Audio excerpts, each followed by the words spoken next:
agenda is for July 25th, that's today, 2016, 4 p.m. Items listed on the agenda may be taken out of order presented.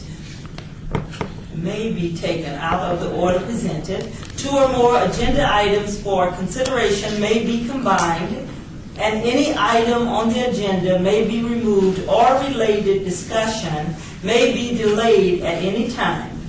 Backup material for this agenda may be obtained from Luann D. Holmes, the city clerk, at the city clerk's office at 495 South Main Street, 2nd floor, or on the city's website at www.lasvegasnevada.gov. Our first item on the agenda is number 2.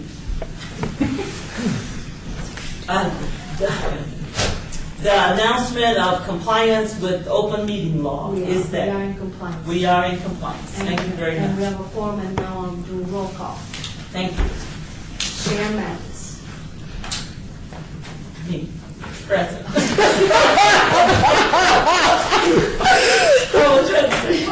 Present. Vice Chair Mack. Woo, here. Here. Member Kovac. Present.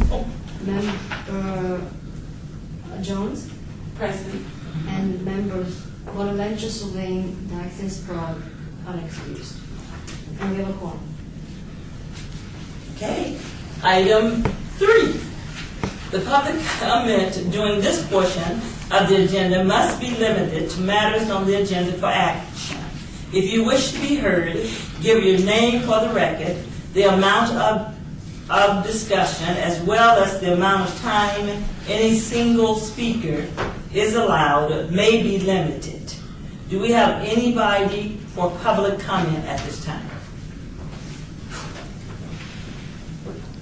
Seeing none, we'll move on to number 4. Number 4 for possible action to approve the final minutes by reference of the regular meeting of January 25th, 2016. So moved. Second. It's been moved and probably second to receive the minutes from the January 25th, 2016. Agreement or opposals? All in favor? All in favor? Aye. Opposed? Opposed. So therefore it passes. We'll move on to number 5. Report from Brandy Stanley, Parking Services Manager, regarding parking in downtown Las Vegas.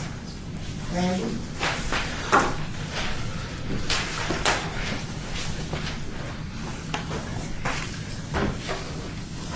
Good afternoon. For the record, my name is Brandy Stanley. I'm Parking Services Manager for the City of Las Vegas. And I'd like to thank you all for having me here today. I know that there's been an agenda, and I'm glad that we had a meeting today. So what I wanted to do was just sort of give you a quick overview of what we've done in the last 5 years. Because we've changed the parking services program and how we handle parking downtown for the RDA and for citywide fairly substantially over the last 5 years. Just as a little bit of background, quite a few years ago when the economy took a dive, the city decided that they were going to send out an RFP and possibly sell off or allow another party, another company to actually operate and maintain all of its parking assets, including parking enforcement, parking meters, parking garages, similar to what was done in the city of Chicago. So ultimately what the city decided was that they didn't feel the need to give up control over their parking assets and personnel, and that if we managed it correctly, we could actually do just as good as the private sector. So here we are 5 years later, and hopefully we have done that. So I'm just going to take you back to the year 2012. The parking services had 16 employees in total. Those employees were scattered over 5 different departments within the city. So it was Public Works, it was Detention and Enforcement at the time, now Department of Public Safety. it was economic and urban development, and it was just kind of all over the place. There were a bunch of different locations, and our customer service really wasn't all that great. So we had 19-minute hold times. If you called and wanted to talk about your parking ticket, you were going to be on hold for at least 19 minutes. Very obsolete technology that didn't do what we needed it to do, and there wasn't really a clear goal or focus, mostly because it was being managed by so many different departments. So fast forward to today, we have a total of 40 employees, so we've actually more than doubled the number of staff that we have on. One department, economic and urban development, one location, which is right across the street at the City Hall garage next to MTO Cafe. We have less than 3-minute hold times, so if you call us, you're only going to wait a couple minutes if you wait at all. Our technology is being upgraded, and we have a very clear focus, and that's emphasis on customer service and making parking as hassle-free as possible for everyone. So financially, we've also seen some really great results. So in 2012, our revenues were a little over $5 million, and our debt was almost $5 million, and we only had 2 sources of revenues, which was parking meters and parking tickets. And parking tickets were $4 million of the $5 million. So you can see sort of where the philosophy was with parking. Today, we're going to finish out fiscal year 16 with $9 million in revenues, which is almost double and will be double by this time next year. Our expenses are about $5 million, and we've actually reduced our debt from $4 million to less than $1 million in the year. We have a lot of different revenue sources. We have meters, we have parking citations, we have garage revenues from people that are coming downtown to park in a garage and just pay $1 or $2 to stay for an hour. We have event parking revenues. We now sell monthly parking to people on the street and in our parking garages, and that has proven to be, it went from 0 to almost $500,000 a year in the last 5 years. There's a huge demand for people to have like a parking pass, an access card, that kind of stuff downtown. So our citation revenue has dropped by 20%. The number of tickets that we issue has been almost halved because we wanted to be more customer friendly and less punitive. So we've been successful in doing that. So we're the only city department that's open Monday through Saturday to our customers. So if you want to come see us on a Saturday, we'll be there, and we'll meet you with a smiling face. Our office has bilingual capability, and so do our phones all the time that we're open. And we also accept non-parking payments. So if you want to pay a sewer bill or a business license bill, you can also come to our office and pay that. We have 7-day per week maintenance of facilities, and before it was like maybe 1 or 2 days. Now we have a whole team that works 7 days a week. We actually also manage parking for private property owners. So Downtown Project actually has contracted with us for us to manage all of their parking. We do some parking enforcement for Clark County, for the El Cortez. So we sort of expanded everything because we've proven that we know what we're doing. We provide development support to economic and urban development. When a developer comes into town and says, I want to build this big office building, how much parking do I need? We can help them figure that out.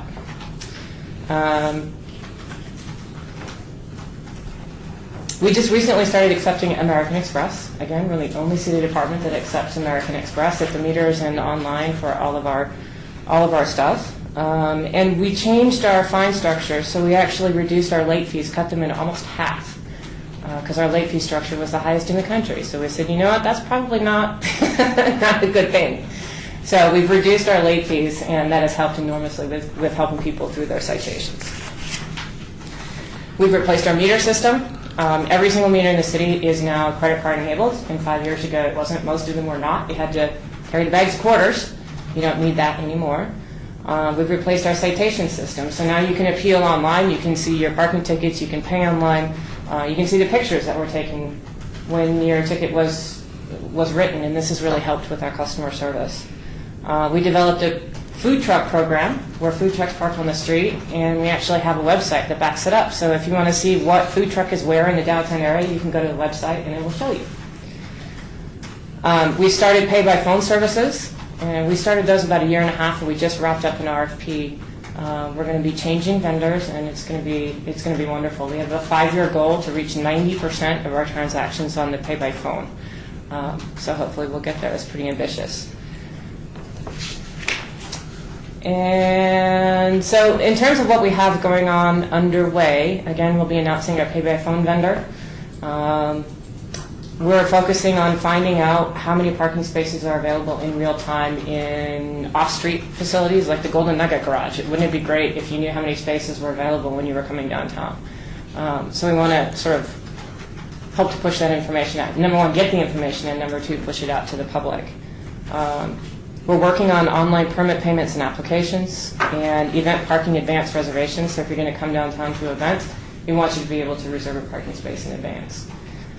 We just put in a kiosk in our lobby, so if you go in the lobby and you see a long line, you don't have to wait in line. You can actually pay the ticket online at the kiosk.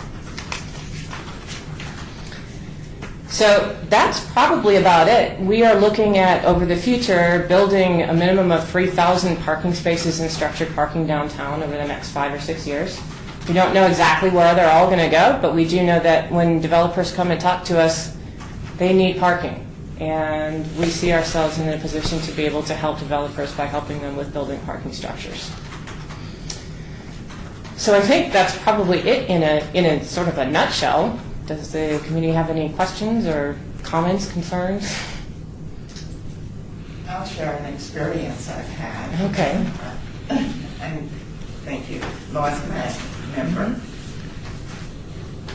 At certain times of the day, the sun reflects on the meters, making it difficult to read them. So I sometimes have to overpay because I cannot read the meter well in the sun. Mm-hmm.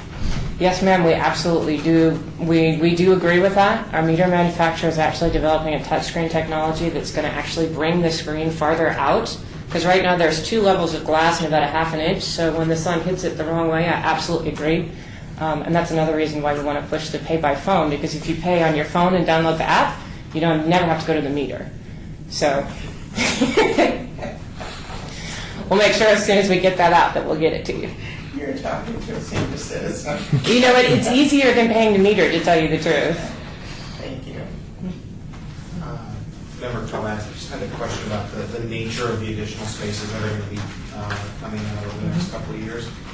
What proportion of those are going to be lot versus actual garage structures, or do you know? We're actually looking at 100% structured parking.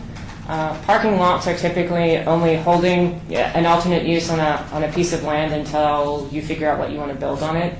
So permanent structured parking is really what we're looking to do. Okay, I'm glad to hear that, because I think especially, at least anecdotally, I think Las Vegas are somewhat allergic to big parking lots and certainly parallel parking, but parking garage, but, Real easy. flies the light. So, I'm glad to hear that, so thank you. Linda Zorowski, member. I'm going to share something with you. I know that the parking is a revenue for the city, but my husband and I go into Scottsdale 6-8 times a year, and our favorite place is downtown Old Town, which they redeveloped many years back. I parked in 3 of their ramps. I can't tell you how many of their lots. They take the wide streets and they do the slanted parking. I've never paid because they want the tourists and the people to come down to that redevelopment area and enjoy those businesses, to eat, to go to museums. And I think to myself, isn't there some way the city could do it through special assessment, bond, grants, to get some of this parking so it doesn't cost people? I do not have one friend that will go downtown because they don't want to worry about the getting attacked in the ramps. They don't want to worry about the overages at the,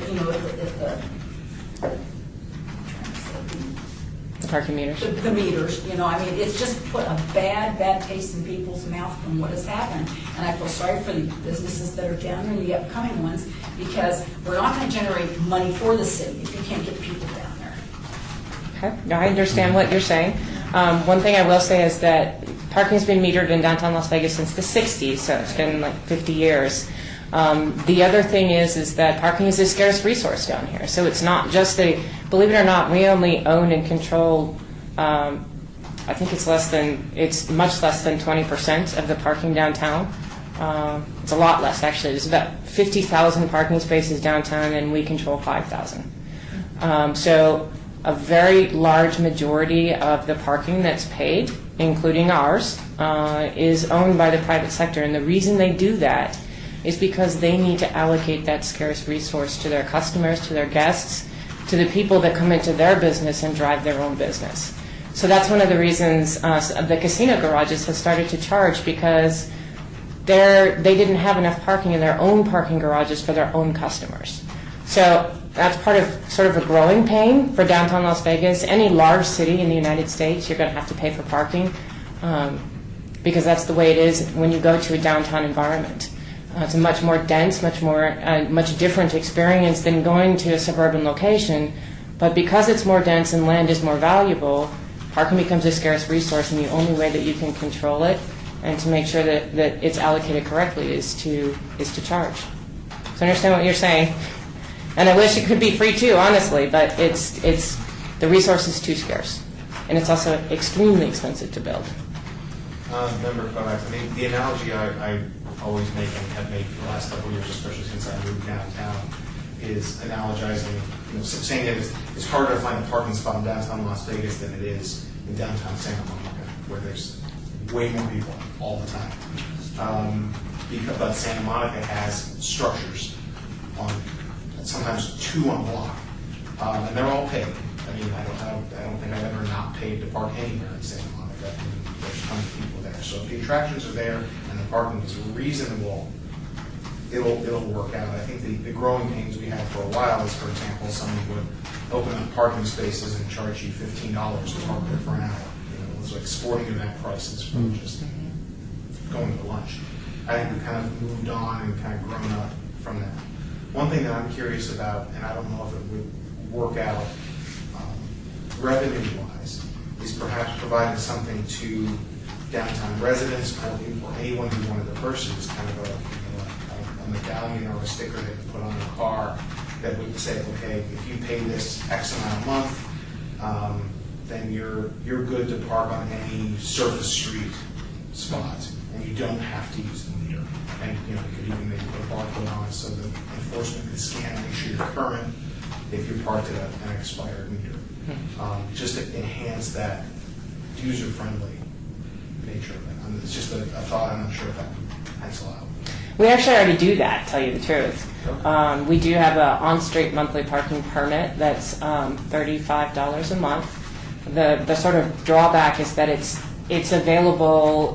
You can park on spaces that are maybe a block or a block and a half away from the key destinations. Like, for instance, that permit's not going to allow you to park in front of the Commonwealth on 6th Street, because that is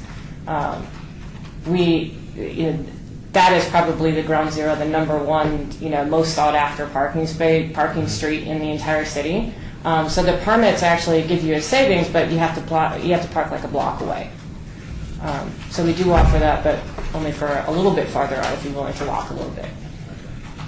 Member Jones, I just wanted to say I'm glad I can put a face with the name. I actually spoke to you regarding Classic Jewel and the staff down there and connected you to Nick and all of them. So really appreciate you sitting down and talking to them and helping them understand what's available to them. So thank you. It was a Friday, everything. I was like, you work on Fridays? So just really appreciate that. They were glad to be able to talk with you. Thank you. It was a pleasure to meet with them. They were great. Should I get one other question? With the, it's called a parking bridge that goes from city parking over to the Smith Center. Can you tell us when that will be finished? What the timeline is? What the plan is to finish it? Well, there is currently a pedestrian bridge already that goes from the back of the City Hall garage and lands on the other side of the railroad tracks behind the Smith Center. That was finished some time ago, so you can actually now, if you want to, you can walk across the railroad tracks. There are several other crossings, both vehicular and pedestrian, that are planned between downtown and Symphony Park, but because we don't know exactly who's going to develop where in Symphony Park, it's difficult to plan ahead of having development partners. Chair Mathis, and I know nothing is going to change, especially, Randy, if I heard you say that you guys have doubled in revenue since, so you're not going to change. But downtown, on weekends, we're still paying, right? The meters are never, when you can just go and relax and not pay. It depends on where you park. Downtown? Yep. Okay. So there are a lot of streets, actually most of the meters are off on the weekends, but again, they're not going to be on that block in front of La Comida. You're going to have to walk a block or a block and a half to get to the free parking. But there is, actually most of our meters are off on the weekends. But the ones that are right in the middle where everybody wants to park there, your waitress, your bartender, the employees, anybody that lives downtown, those are the ones that we still charge at because those are the people that we need to park a little bit farther out and leave the close-in parking available for customers.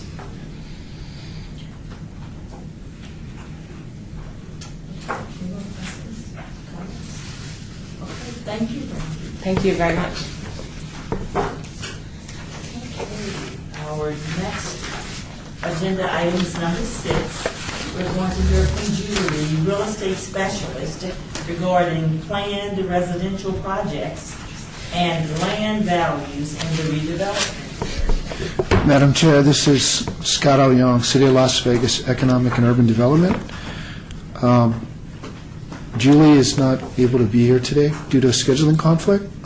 However, if the committee would entertain obeying this item to the next meeting, Julie will be able to attend and provide the report. So, Madam Chair, you need a motion to obey. So moved. Second. Madam Chair, that will be September 26th. It has been moved and properly seconded. So, guys, all in favor? Aye. Opposers? None. So, it will be placed on the agenda for September the 26th. Thank you. Great, thank you. Okay, number 7. Report from Rich Atkins, redevelopment officer, regarding the redevelopment area number 2 plan agenda.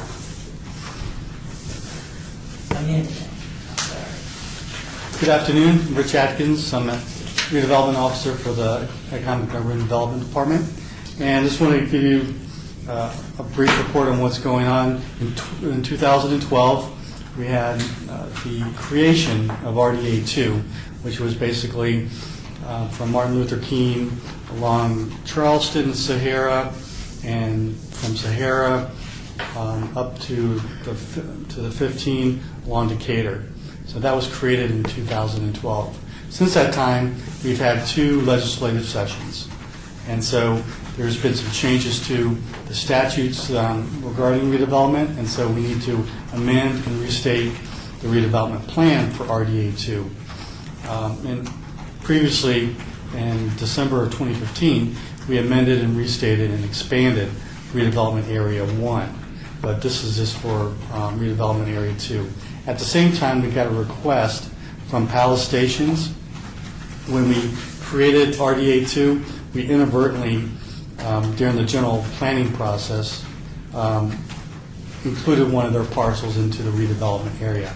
And on your map right there, it's the red parcel right there. And so they've requested to have this parcel taken out of the redevelopment area 2. And so since it doesn't affect anything major or any zoning or any changes to the general plan amendment, it's just a process that we have to go through, similar to the creation or an expansion of the redevelopment process.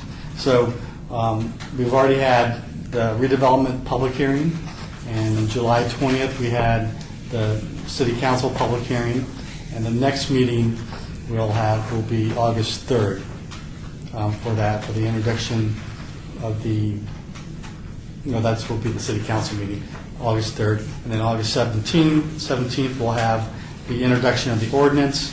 And then, let's see, September 6th we'll have the recommending committee. And then September 21st will be the final adoption of the redevelopment plan.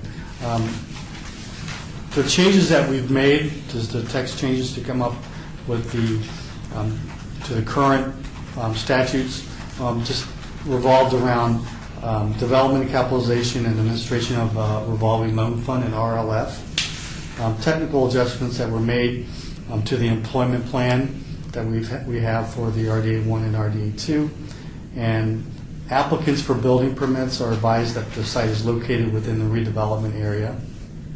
And then the city may request that the agency comment on an application for a building permit, and so that the agency review will be advisory only. We don't have to approve plans, but if planning wants to include us in the meetings and include it regarding the project, then we'll give them advice on if it meets our goals and what we're trying to do in the redevelopment area. So those are the changes that we're making to the plan. Just fairly simple changes that have occurred over the last couple of years. And then we're just taking out this one parcel, and it doesn't change the redevelopment area significantly. And so that's what we're going to be doing in the next couple months. Any questions, I'll be more than happy to answer.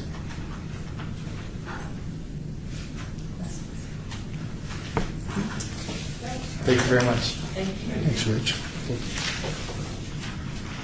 Okay, we will move on to number 8, report by Sean. Redevelopment and regarding an update on economic and urban development department projects in the redevelopment area and in the city of Las Vegas. Good afternoon. Thank you. For the record, Shawnee Coleman, Redevelopment Manager for the City of Las Vegas. And you guys are really lucky because what I'm about to go over with you today is something that was presented to our City Council last Wednesday, so it's really, really fresh. So on the second page, what you'll see is two projects that revolve around, or that are in our business district. We have on the left-hand side the Federal Justice Tower, which was recently completed. Plans to have tenants in there from the Federal District Attorney's Office. They're currently in a building across the street that used to house Wells Fargo at Bonneville and Las Vegas Boulevard, and they're moving to this building across the street. Also, the Judge George Lloyd building, there are some professionals that are moving out of that building into this Federal Justice Tower. And this Federal Justice Tower will also have an immigration office and court in there as well. So it's a very secured facility. We're planning to have the grand opening, or I should say the developer is planning to have the grand opening on August 18th at 10:30 in the morning. So if you're interested, please give our office a call and we can get you further details. I'm not sure if you have to be on a list since it's a secured building or if they're just leaving it open to everybody, but I can definitely get that information for you. Did you say 8:30? 10:30 in the morning, Thank you. August 18th. And the building that you see on the right-hand side, that is a building being built by Executive Home Builders. They are the developers of Tivoli Village and Queens Ridge. This building is slated to be used for the Nevada Supreme Court and the appellate courts. It's scheduled to be completed between October and November of this year, with the justices moving in before the end of this year. They're under a strict timeline. They had to get it done. The Supreme Court was formally, or will be formally, housed in the Regional Justice Center, and they're moving out of that facility. So when they signed the lease with EHB, they signed the lease that they had to be in and ready to use the building by the end of this year. So they're moving along pretty quickly. There is a second phase to this project, which actually sits on Las Vegas Boulevard, which is directly across the street from the Federal Justice Tower. That building is scheduled to begin construction in the fourth quarter of 2018. It's scheduled to be another Class A office building. We don't have all of the specs on it yet, but it should be a relatively nice building sitting on Las Vegas Boulevard. Next, we have Eclipse Theater. We haven't had a movie theater in downtown Las Vegas for a long time, so this is nice. This is going to be actually a luxury movie theater you'll have the ability to purchase wine and cocktails. You'll have the ability to purchase dinner. You'll be able to have luxury seating. The first floor of this building actually will have some retail entertainment. I think they're working on getting a retail golf. Not Topgolf, but simulator.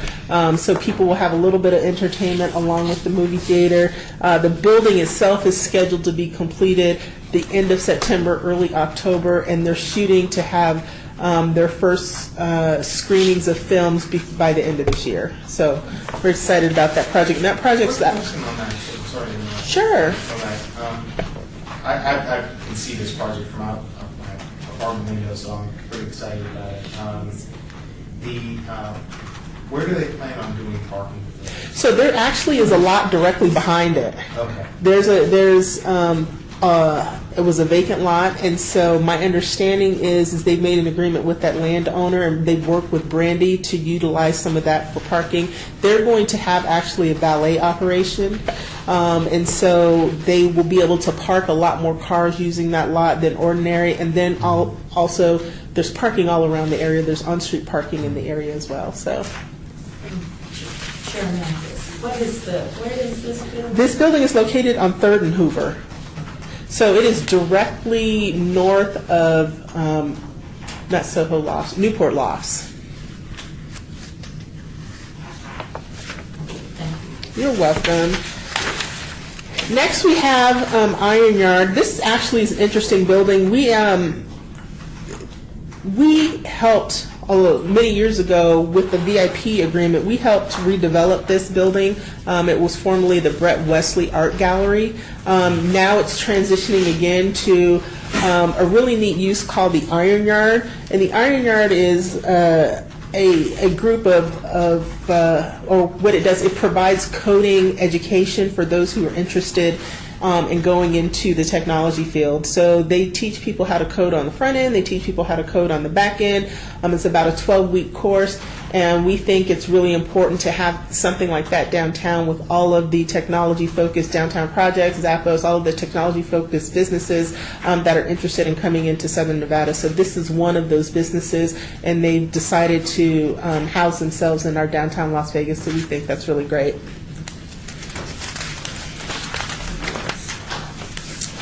If you haven't had an opportunity to visit Palm Plaza, maybe or hopefully you've seen the television show on the History Channel.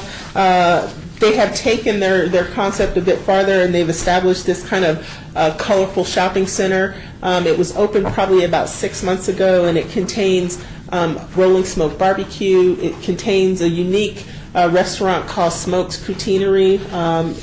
If you've ever been to Canada, poutine is a favorite commodity in the Canadian area. It's potato or French fries with gravy and cheese curds. And at Smoke's Poutineery, you actually have a variety of ways that you can fix it with different types of meat. So it's an interesting experience. And they also have a donut house in here. So it's directly next to the gold and silver pawn shop that you see on the History Channel all the time. So this is just a continuation of that business.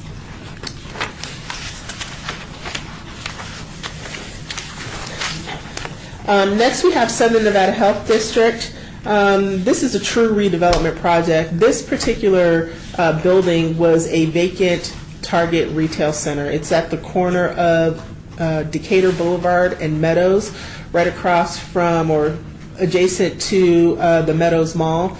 This Target had shut down probably about 2.5 years ago, and the shopping center went into disarray. Everybody just kind of left the shopping center, and there were probably like 2 businesses in there. There was a Pizza Hut and a dry cleaners, and I think there was an art store that moved in. And so what happened is Southern Nevada Health District was looking for a large facility. Their previous facility at Shadow Lane had been condemned, and they were told they could not use that building. So they were looking for a way to stay close to the urban core of the city, but provide all of their services. And this Target building at the size and scale allows them to do that. And some of the things that we've seen is that shopping center, which was virtually vacant, now has a large number of tenants in there. They're filling up really good. So we provided, as a redevelopment agency, we provided $200,000 for redevelopment of this project. And so this truly is what redevelopment is about, injecting dollars into a project that actually helps the community, because that shopping center is now activated where it was kind of desolate before. Mountain View Hospital, this one is not, obviously is not downtown, but it's a project that the city and the redevelopment agency that we're relatively proud of. Mountain View Hospital, you know, up on Cheyenne, Tenaya, not too far, is another good hospital. Obviously, they're part of what we call our Las Vegas Medical District North. We have the Las Vegas Medical District, our core, our main district, but this is an expansion that they're doing right now, adding on hospital beds and also emergency room space. With this expansion, they're also going to be able to add what we call GME, or graduate medical education slots. And what that does for the city is, as we've added a new medical school, it provides more opportunities as doctors graduate out of medical school to actually stay in our community and practice medicine.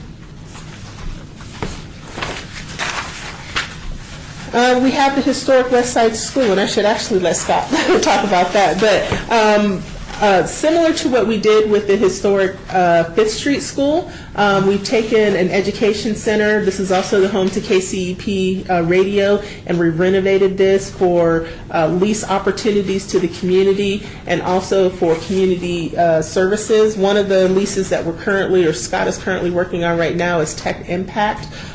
Scott, do you want to talk a little bit about Tech Impact? Sure. Tech Impact is a private nonprofit corporation. They're domiciled in Pennsylvania. And what they do is they provide tech services for nonprofits.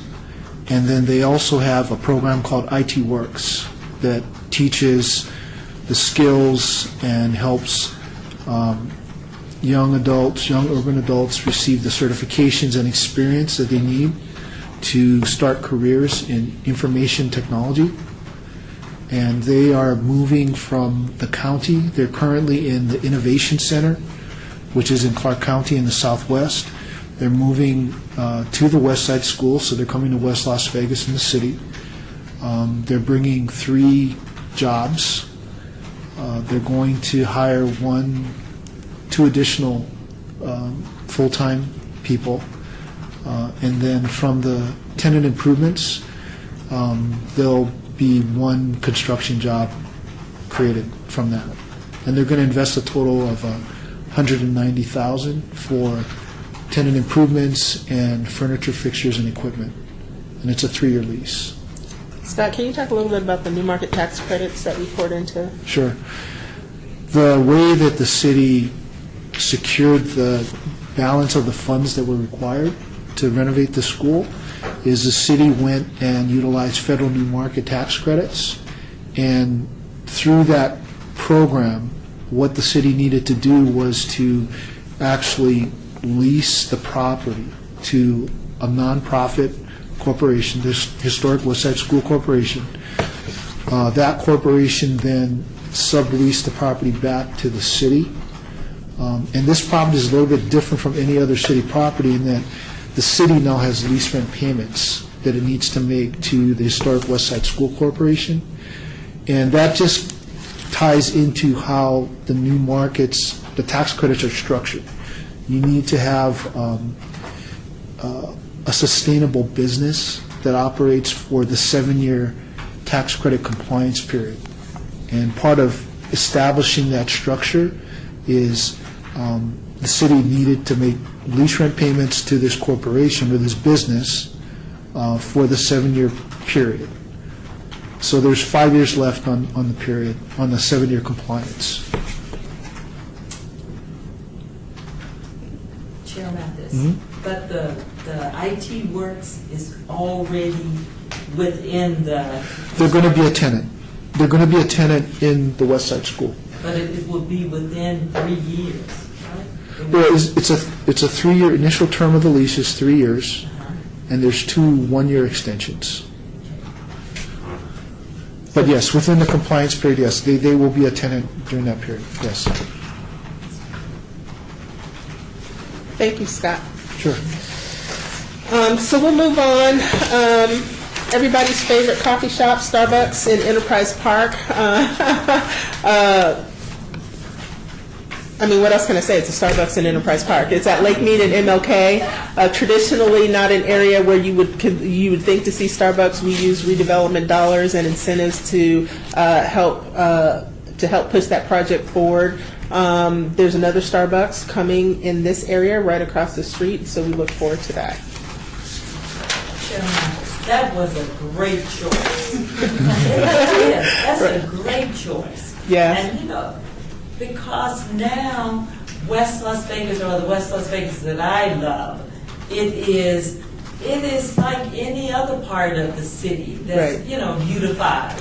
That's what I say. You know you made it when you get a Starbucks, right? It's a great choice. Yeah. It is. Number 9, I just like to say, I've been there, it's beautiful, it's spacious, and I find a lot of people eating there. Great choice. Yep. Member Jones, the same thing. We did coffee and conversations with the candidates there. At Starbucks? Yeah, we've done it twice, packed it out, been there for like 4 or 5 hours. The staff's amazing. I was on the radio a couple weeks ago and I kept calling it our Starbucks. Because it really is for the community. We've just Right. Taking it over. Yeah, so now when I say I'll meet you at Starbucks, they know which one. It's like, Right. used to be the one on Rancho and West Smith, but Right. now it's that one. So. Good. Choice. Good, good, good. Next, we have 2 unique businesses that started this year, one being Tenaya Creek Brewery. Tenaya Creek Brewery actually used to be across from Mountain View Hospital. They're now, I think this is their 2nd location, and they were trying to open a 3rd location, but they're now on Bonanza. And just behind that, on the street named Mesquite, we have Nevada HC Distilling Company. These are the same gentlemen that actually own and operate the Griffin on East Fremont Street. So, you know, I think it's great that downtown has its own brewing company and its own whiskey company to add to some of the things that downtown has to offer. So, and then finally, I think something that downtown hasn't had before is the Venue of Vegas. Venue of Vegas is unique in the fact that it offers a number of different services. So Venue of Vegas is designed to be kind of a not a concert hall, but a banquet facility. So you can have weddings there, you can have parties there, any number of special events there. But a couple of things that they've added a nightclub, and they've also added a comedy club. So when they're not holding special events, they still have an opportunity to engage in the community through these 2 avenues. Venue of Vegas is located on 8th and Fremont Street, on the corner of 8th and Fremont Street, across from the Container Park. Yes. And that's just a sampling. There's a number of things that we have to look forward in the future. We have the Las Vegas Medical District. UNLV announced that they're going to build their school at the former Southern Nevada Health District site, so we're excited about that and everything it has to offer. We talk and work with developers on a daily basis who are interested in doing new and different projects downtown. So we hope in the next couple of months to bring new information to you about new projects that are soon to come on board. With that, I'm happy to answer any questions about any of the information that I provided for you today. I just like to say, Member Mack, I'd like to say impressive. Thank you. You're very welcome. I can't take all the credit. I mean, we do this as a team. We have a great director, and Scott is a wonderful member of that team. He provides wonderful services to you, but a lot of these projects don't get done without a team effort. So don't just thank me. Please thank Scott as well. And I do. Thank you. Thank you. Never felt as a second that entirely, especially living where I do, I can look out and see things getting built, and it's always very exciting. I feel bad for the guys working on the movie theater on Sundays, but it's exciting to see stuff like that happening. But he's excited, the developers, he's excited to get it done. We're excited for it to be done, so. Chair Mathis, at one time, we had talked about UNLV bringing classes downtown. Has that taken place? So UNLV does have some classes downtown. They actually offer architectural classes. They call it their downtown center at the Fifth Street School. Very interesting that you said that. We have looked into still exploring the idea of maybe trying to do a campus or satellite campus with UNLV or other educational providers in the downtown area. Just haven't quite figured out exactly how that happens and when that happens, but it is something that we think is important and hope that maybe one day we can bring to the downtown area. Thank you. I heard in the news that there's going to be a hospital built at Sahara Indicator. Is that a project that?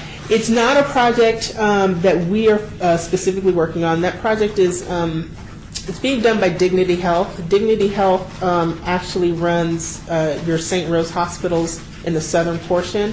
These are what they are calling micro hospitals, and so they're building, if I'm not mistaken, 4 of them. They're building one in North Las Vegas, one at Sahara Indicator, one in the southwest, and one in the northwest. These will be small hospitals, and when I say small, they'll have an emergency room, and their hospital will only have 4 beds. There'll be 2 stories. The second floor of the hospital will actually be general practitioners' offices, so people will have the ability to have a doctor in the facility as well. There is one slight change in the micro hospital that they build in North Las Vegas. Will actually, if I'm not mistaken, have a small surgery center as well to help fill a need that they have in North Las Vegas for that type of service. But they're very small micro hospitals, emergency room, and they will have all emergency room services, not a trauma center, but emergency room services and 4 beds as a hospital. 4 beds? Yes, they're called micro hospitals. So they're bigger than an urgent care. So if you go to an urgent care, instead of going to an urgent care, then either waiting for an ambulance and transport you or having them tell you to go to the hospital, they can admit you right then and there. So. But apparently not keep you for very long. No. No, they I mean, it'll be a hospital, but they're not, I mean, it's a hospital by all intents and purposes, as defined by federal regulations. It will be a hospital, but they will not have specialties like trauma, cancer centers and all of that. They are, a generic hospital. You're really sick. You shouldn't be driving. We don't want to send you someplace. We're going to admit you to our hospital if you need to stay a day or 2. But anything major, obviously they would have you either transported to the closest nearest hospital. Yeah. Yeah. Member Zarowski, could you tell me which corner? It is the old BMW dealership on Sahara and Decatur, so that is the northwest corner. Yeah, northwest corner. So there's a Jack in the Box there, directly across the street. And they've reached out to the city. I know that they've met with Councilwoman Tarkanian regarding their project. Not to say that they can't come back and ask for assistance, and we would guide them. It is in a redevelopment area, so we definitely could provide support for them. But that particular location is going to be the last location that they build, so maybe they just haven't decided to reach out to us yet. They're focused on some of their the other 3 projects that they're working on. So, Chairman, thank you for this report. You're welcome. Very clearly, clearly stated, visual, so we can see.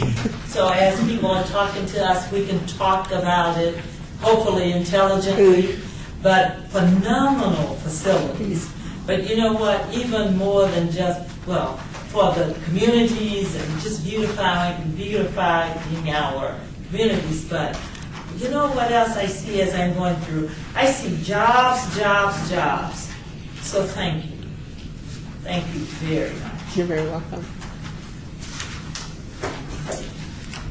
Questions, comments? Okay, thank you. Our next one is number 9, discussion regarding topics for future agenda items by the Citizens Advisory Committee to the Las Vegas Redevelopment Agency. Comments made by individual committee members shall refer solely to proposals for future agenda items, and any discussion shall be limited to whether or not any such proposed item or items are within the preview of the board, and or whether such proposed items shall be placed on future agendas. No discussion regarding the substance of any such proposed topic shall occur, and no action shall be taken regarding the proposal. Do we have any recommendations for? Well, we do have some in front of us. Yeah, Madam Chair, Scott L. Young, Economic and Urban Development. There's a list of possible topics for future meetings, and I have in parentheses next to some of the topics the potential meeting date that these items may be ready for discussion. I'm open to any suggestions, or if there's any topics that are higher interest to the members versus others. I move that we accept all of these potential topics and perhaps give particular priority to Project Neon and Arts District. Okay. Okay. Madam Chair, this is not agendized for action, so you just give direction to staff. So, Okay. maybe not a motion, but I like all these topics. Suggestions, yes, appreciate it. I would maybe move the last two up to be the first. Okay, appreciate it. One other thing that I would, if it's relevant or if there's enough known to discuss it, is any potential impact on downtown or the RTA for contemplated mass transit projects like light rail or monorail extension, all the things that the RTC may or may not have in the works. Okay. All right, make a note of that. Thank you. Anything else? Okay, thank you. So all of the suggested. All right, Thank you. got it down. Thank you. Okay, number 10. This is our citizens' participation time. Public comment during this portion of the agenda must be limited to matters within the jurisdiction of the board. No subject may be acted upon by the board unless that subject is on the agenda and is scheduled for action. If you wish to be heard, give your name for the record. The amount of discussion on any single subject, as well as the amount of time any single speaker is allowed, may be limited. I see none at this time, therefore we have no one. So at this time, if there is no other comments, we will adjourn. But before we adjourn, let me thank everybody, each one of our members. Guys, thank you. Thank you so much for coming. Okay? Thank you so much. Okay, we are adjourned. So, Nice job.